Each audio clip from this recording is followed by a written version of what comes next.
What up, what up? It's Ethan. Hope you're having a great day, guys. Welcome back to another video on this channel. We are right outside Chasers, and we're mixing up another poker vlog, another poker session. I know, a little bit of a surprise, but it's been like, I think 11 or 12 consecutive profitable sessions in a row. I don't know how long this is gonna last. We're hopefully gonna have it last forever for the rest of our lives. No longer a losing session for the rest of our lives. That would be sweet. It's been a crazy run so far, so who knows what we're gonna do. We're on all the lists. There's quite a waiting list here, unfortunately. It's like 2 or 3 p.m. on a Tuesday afternoon, and there's like 24 names on the 1-2 list, 14 names on the 2-5, and there's no 5-10 running, but there are a few names on that, so I'm on there. We're gonna mix it up. We're gonna hope for the best and see how it goes. Yeah, will we go for number 13 or 12 or whatever it is? I don't know. Will we reach 20 profitable sessions in a row? That would be absolutely insane. We're gonna focus on today. Gonna see how this goes. I'm gonna wait for a while, it seems like, for a seat, but here we are, ready to grind it out. Wish us luck. Let's go.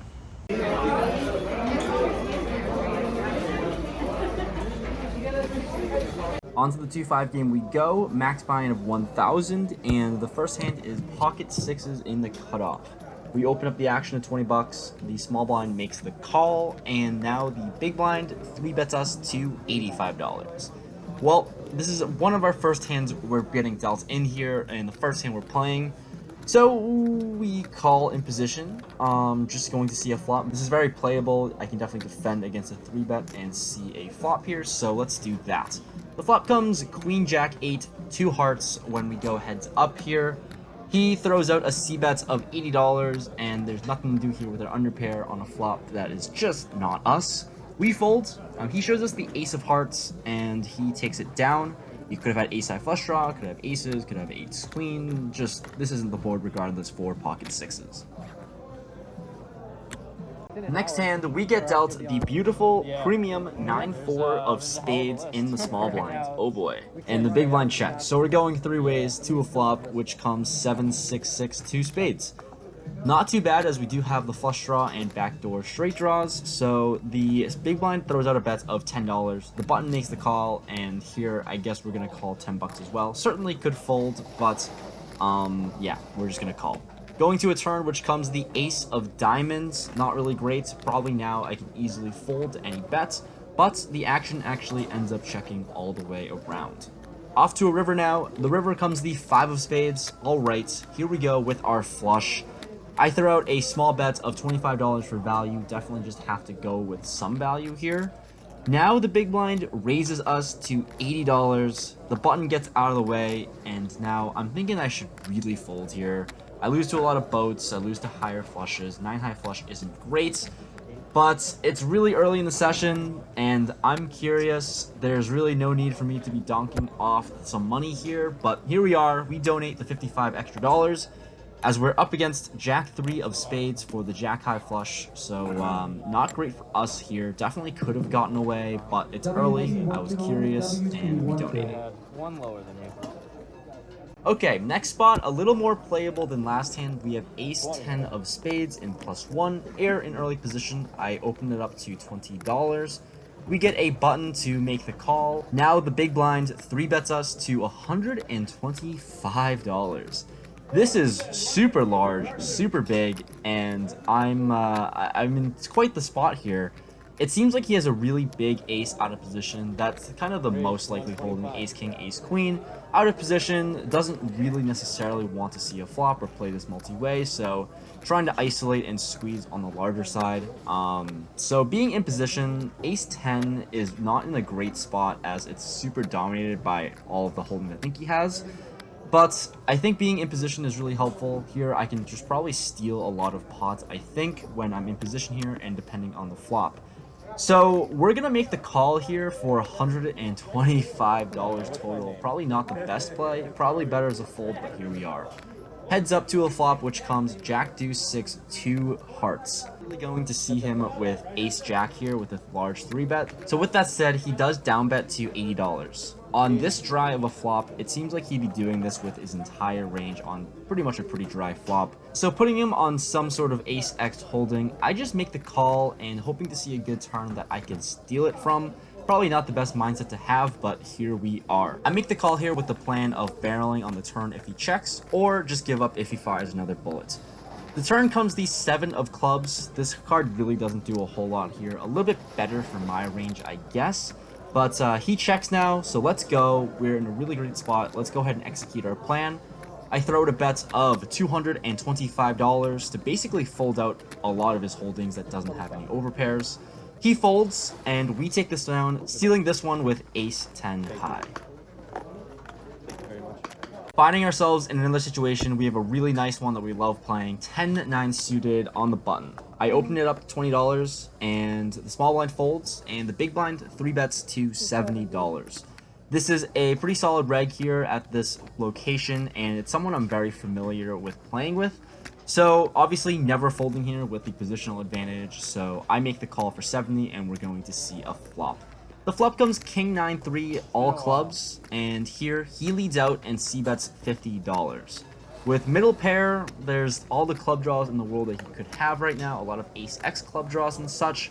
I think I'm just going to defend this and navigate turns and rivers and see what happens.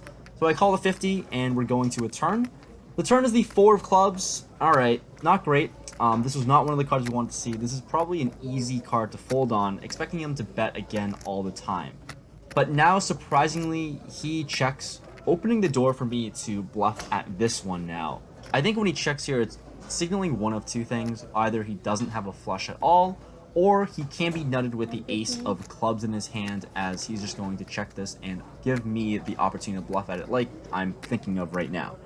So I still think it's a pretty profitable bluff spot, I believe, although I don't have any clubs in my hand. It would be a lot better if I did, but I throw out a bet of $115. He looks at his cards, and here when he looks at them, it looks like he potentially could have a hand like 8s through jacks with a club. So he potentially could have a club, putting him in a fairly awkward spot, but after tanking for quite some time, he ends up putting in the fold.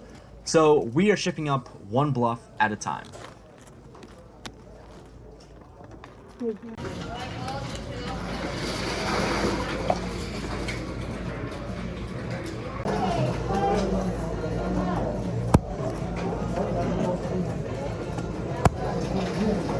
Next spot, once again, we find ourselves on the button once again, and we have queen 10 of diamonds, once again, another playable hand. We open it up to $20, pretty standard 4x sizing. The big blind, once again, 3-bets us to $70. I don't know how many times I can say once again in this hand. So obviously, $50 more to call. It's super playable. We make the call and see a flop. The flop is 8-3-4 2 spades. He checks to us, and I'm putting him on potential ace-high holdings.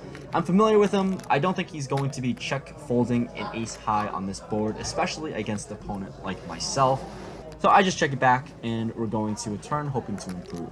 The turn is the 5 of spades, so 3 spades out there now. He checks once again.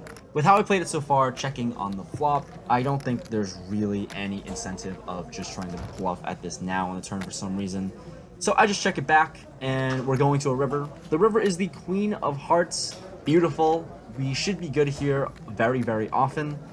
For the 3rd time, he checks. Let's go for value, but what are the value hands that I'm really targeting here? I'm mainly just targeting hands like ace-high to make the call, and I don't think ace-high will call much of a value bet since they are just bluff catching. So we decide to size up on the larger side to $125. We stick it in, he snap calls us, and I show my hand, and we're good. So it looks like I did get ace-high to make the call. Maybe sometimes he had a pocket pair of some sort. I'm happy with the sizing, and obviously very happy with that river. Moving on, we pick up a pretty strong hand in the small blind here with pocket jacks, and the cutoff opens it up to $20.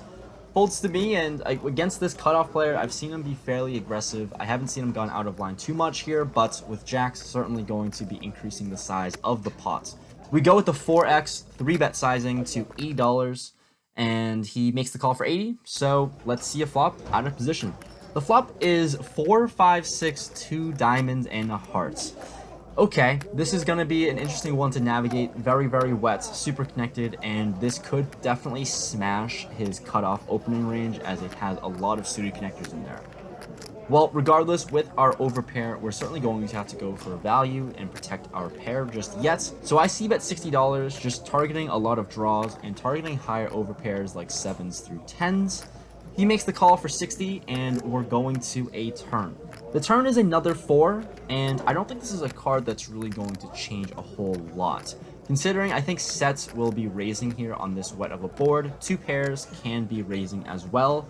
So if he does have 4-5, I think I should have heard from him. And honestly, I think straights really I should have heard from as well, just considering the dynamic of this board. So now I'm really just targeting the overpairs in his range, like I said, 7s through 10s. So I decided to size up to $225. With this sizing, he thinks about it and ends up putting more chips in the middle and makes the call. Let's go to a river, trying to see a brick river. The river comes the 3 of hearts.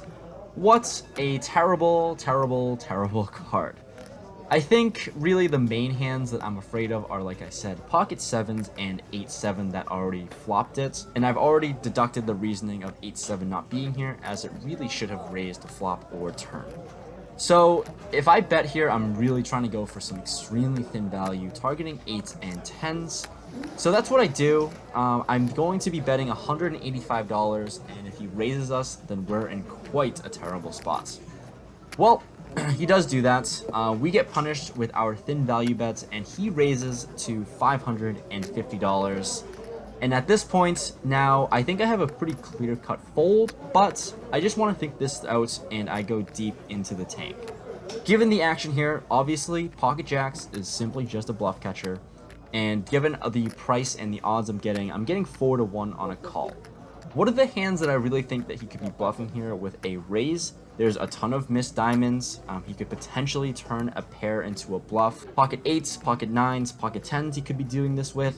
And it's also a really great spot to put 1 pair hands into a horrible spot, as I think as the 3-better, I'm pretty capped to 1 pair, especially on this board. Ultimately, given the different combinations of missed diamonds he could have, and I'm mainly just up against pocket 7s in my mind, deducting all of his really strong hands, his boats, his 2 pairs, his sets, all of those I think I can deduct out of there. I'm basically up against pocket 7s as value, I think. So with that said, I think it's a pretty borderline spot to bluff catch, but I put it in there and make the call because folding's boring. He shows us ace-4 of hearts, so I think I'm good, and I show, but no. Then I realized he had trips. I never put a 4 in his range at all there. Did not even think about it, did not even cross my mind in this scenario, and we lose a pretty big pot.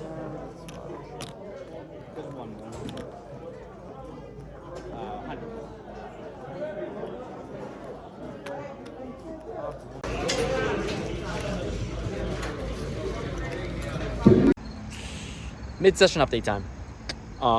Taking a break after that last hand. I literally just didn't even know that I lost until I saw that he had trips.